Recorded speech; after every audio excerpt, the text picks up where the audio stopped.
নমস্কার। আজকে আমার ভিডিও আবার সে বাংলাদেশ নিয়ে। বাংলাদেশ জ্বলছে, দাউ দাউ করে জ্বলছে বাংলাদেশ। হিন্দুরা মরছে, হিন্দুদের মারা হচ্ছে, মন্দির ভেঙে দেয়া হচ্ছে, মূর্তি ভেঙে দেয়া হচ্ছে, হিন্দু মেয়েদের বাড়ি থেকে তুলে নিয়ে যাওয়া হচ্ছে। দেশের প্রধানমন্ত্রী নরেন্দ্র মোদী মুখে সেলোটেপ লাগিয়ে বোবা হয়ে গেছে। অমিত শাহ চোখে কিছু দেখতে পাচ্ছেন না। জয়শঙ্কর পালিয়ে পালিয়ে বেড়াচ্ছে বিদেশ মন্ত্রী। শুভেন্দু অধিকারী সম্পূর্ণ মাথা নষ্ট হয়ে গেছে, ধরকাটা মুরগির মতো ঘুরে ঘুরে ঘুরে ঘুরে বেড়াচ্ছে। আর বঙ্গ বিজেপির সভাপতি আর কেন্দ্রীয় মন্ত্রী সুকান্ত মজুমদার আরেক কেন্দ্রীয় মন্ত্রী জ্যোতিরাদিত্য সিন্ধিয়াকে নিয়ে ফ্যাশন শো করছে। ফ্যাশন শো দেখুন, ভিডিওটা একবার দেখুন। Mr. Sukanta Majumdar, the Union Minister of Development of the Northeastern Region and Communications, and Sri Sukanta Majumdar, the Union Minister of State for Education and Development of the Northeastern States. And that's what you mean by saying real support, ladies and gentlemen. দেখলেন তো ভিডিওটা?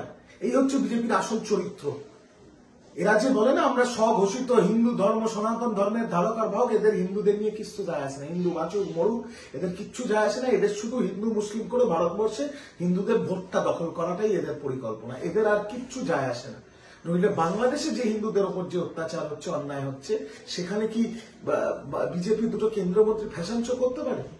এই বাংলাদেশে যখন আগামীকাল কেন্দ্র সরকারের বিদেশ সচিব বাংলাদেশে যাচ্ছে, বাংলাদেশের এই যে অস্থায়ী সরকারের সাথে কথা বলতে, যাতে বাংলাদেশের হিন্দুরা, বাংলাদেশের সংখ্যালঘুরা যাতে শান্তিতে থাকতে পারে, সুরক্ষিত থাকে, শান্তি বাংলাদেশে ফিরে আসে, তার জন্য যখন কথা বলতে যাচ্ছে, তখন বিএনপির কিছু নেতা, বিএনপির এক বেজন্মা, কি রিজভি নাম তার, সে বড় বড় ডায়লগ দিচ্ছে।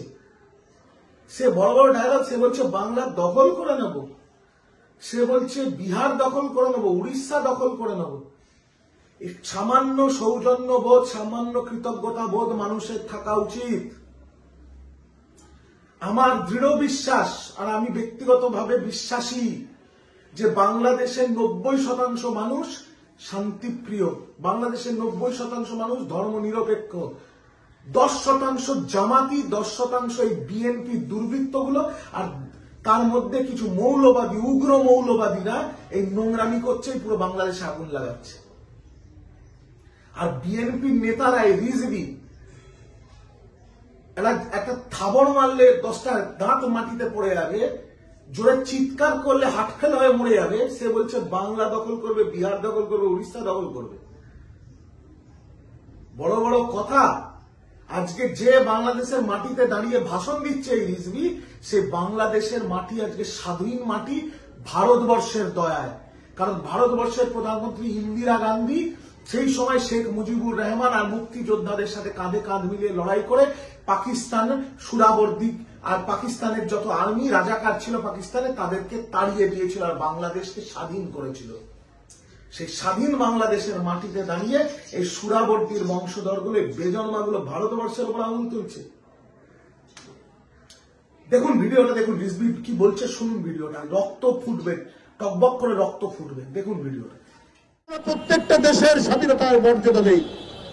ভারত সহ যত ক্ষুদ্র রাষ্ট্র, বড় রাষ্ট্র আছে, প্রত্যেকেরই স্বাধীনতা, সার্বভৌমত্বে আমরা মর্যাদা দেই। কিন্তু ভারতের শাসক গোষ্ঠী যদি মনে করে যে না, আমি সম্প্রসারণ চালিয়ে আমরা বাংলাদেশ, নেপাল, ভুটান এবং অন্যান্য আশেপাশের দেশ আমরা কবজা করে নেব, এইটা কিন্তু আপনারা মানে বোকার স্বর্গে বাস করছেন। এইটা এই বাংলাদেশের মানুষের, তাদের যে তেজোদ্দীপ্ততা, তাদের যে দেশ রক্ষার অন্তর্নিহিত শক্তি, তাদের যে প্রাণের উন্মাদনা, এই প্রাণের উন্মাদনা ভারত কখনোই টের পায়নি। আপনাদের যদি অশুভ ইচ্ছা থাকে, আমরাও তাহলে বলবো আমাদের যে নবাবের এলাকা বাংলা, বিহার, উড়িষ্যা, আমরা সেইটা দাবি করব। যদি আপনারা এই রকম ভাবে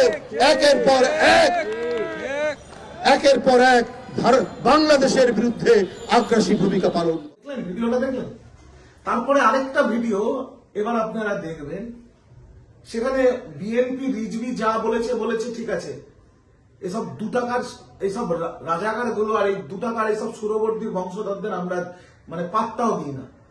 কিন্তু এবার দেখুন কিছু শিক্ষিত প্রাক্তন বাংলাদেশের সেনা কর্তারা তারা কি বলছে, দেখুন। ভারত তো দূরের কথা, আমেরিকা আমাদের সাথে টিকবে না ইনশাআল্লাহ। আমরা বলতেছি 4 দিনের মধ্যে আমরা কলকাতা দখল করে নেব, আমরা দখল করে নেব। সামরিক বাহিনী, ছাত্র জনতা আমরা একত্রে আছি। আমরা রাবার 5000 সদস্য, এই 5000 সদস্যের মধ্যে অর্ধেকই নবীন, 2500 আমরা যুদ্ধের মাঠে যেতে পারি। আর এর সাথে যদি 30 লাখ ছাত্র জনতা যোগ হয় তাহলে ভারত তো দূরের কথা, আমেরিকা আমাদের সাথে টিকবে না ইনশাআল্লাহ। আমি মেজর শরীফ, আমি বলে দিচ্ছি ভারতকে যে ট্রেনিং আমরা নিয়েছি, যে যুদ্ধ আমরা করেছি, আমরা শুধু 2 লক্ষ সৈনিক না, আমাদের সাথে 18 কোটি জনগণ আছে। আমাদের ট্রেনিং, আমাদের দক্ষতা ভারতের চেয়ে অনেক বেশি। আমরা যদি একবার সাহস করে আমার দেশকে যুদ্ধ করবে, আমরা বলে দিচ্ছি 4 দিনের মধ্যে আমরা কলকাতা দখল করে নেব, আমরা দখল করে নেব। এবার বিএনপির মূর্খগুলো কি বললো না বললো আপনারা ভিডিওতে দেখেছেন, কিন্তু এবার এই ভিডিওটা দেখলেন বাংলাদেশের প্রাক্তন সেনা কর্তারা তারা বলছে আমরা 4 দিনে কলকাতা দখল করে নেব। 4 দিনে নাকি ওরা কলকাতা দখল করে নেবে। এরা এত মূর্খ আমি জানতাম না।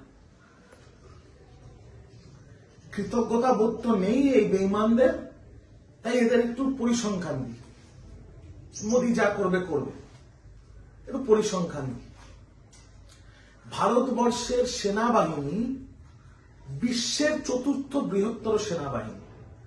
ভারতবর্ষের সেনাবাহিনীর বাজেট $70 বিলিয়ন, বাংলাদেশের $6 বিলিয়ন। ভারতবর্ষের এয়ারক্রাফট ক্যারিয়ার যত কটা আছে বাংলাদেশের মনে হয় 1টা। বাংলাদেশের হচ্ছে 2টো সাবমেরিন, ভারতবর্ষের 18টা। এয়ারফোর্স নামমাত্র, আর এরা বলছে 4 দিনে কলকাতা দখল করবে। আমি এই প্রাক্তন সেনাকর্তা বাংলাদেশে যারা বড় বড় বুলি ওড়াচ্ছে তাদের বলে দিতে চাই, আপনাদের 1 পা তো কবরে, টাইম এসে গেছে। 1 পা কবরে, 1 পা কবরের বাইরে এত বড় বড় হুঙ্কার দিচ্ছেন। শুনুন, ভারতবর্ষ না থাকে তো স্বাধীনও হতে পারতেন না। আর ভারতবর্ষ ছেড়ে দিন, কলকাতায় যে কটা মানুষ বাস করে না, তারা যদি বর্ডারে গিয়ে জোরে চিৎকার করে না, হাট ফেলে মরে যাবে, হাট ফেলে মরে যাবেন। কলকাতা দখল করবে? পেট্রোপোল বর্ডার যদি বন্ধ হয়ে যায় না খেতে পেয়ে মরে যাবে বাংলাদেশের মানুষ। কলকাতার হাসপাতালগুলো যদি বন্ধ করে দেয় না পেশেন্ট চিকিৎসা করা, বাংলাদেশের না চিকিৎসা পরিষেবা পেয়ে মরে যাবে বাংলাদেশ। যদি ভারতবর্ষ থেকে গরু যাওয়া বন্ধ হয়ে যায় না, ঈদ ইফতার হবে না বাংলাদেশে, বকরি ঈদও হবে না, ঈদও হবে না, ইফতারও হবে না। যদি ভারতবর্ষ জল পাঠানো বন্ধ করে দেয়, জল খেতে পাবে না, পানি পাবা না। বড় বড় বাতেলা, যত রকম বেয়াদব কোথাকার কিছু উগ্র মৌলবাদী যারা এখন প্রাইভেট জেটে করে পুরো বাংলাদেশ ঘুরে ঘুরে বেড়াচ্ছে আর হিন্দুদের নামে যা ইচ্ছে তাই নোংরামি করছে, উগ্র সাম্প্রদায়িক ভাষণ দিচ্ছে। তাদের তালে তালে তালে তালে এই বুড়ো হাবড়া এই মূর্খ সেনাকর্তাগুলো এখন বড় বড় ডায়লগ, কলকাতা দখল করে নেবে 4 দিনে। আমার লজ্জা লাগে যে এখনো নরেন্দ্র মোদী চুপ হয়ে বসে আছে। ইন্দিরা গান্ধী থাকলে এতক্ষণে বাংলাদেশ দখল হয়ে যেত। শোনেন, ভারতবর্ষ শান্তিপ্রিয় দেশ, ভারতবর্ষ ধর্মনিরপেক্ষ দেশ। বাংলাদেশ আমাদের পার্শ্ববর্তী রাষ্ট্র। আমরা চাই বাংলাদেশের সাথে আমাদের সম্প্রীতি বজায় থাকুক, ভালোবাসা বজায় থাকুক। বাংলাদেশের 90% মানুষ, তাদের সাথে আমার কথা হয়, তারা কেউ এই আগুন চায় না, এই অশান্তি চায় না, এই মার ধার কাট এত রক্তপাত কেউ চায় না। এই 10% জামাতি, বিএনপি আর উগ্র মৌলবাদী যারা এই নোংরামিটা করছে, তাদের একটা কথা মাথায় রেখে দিন,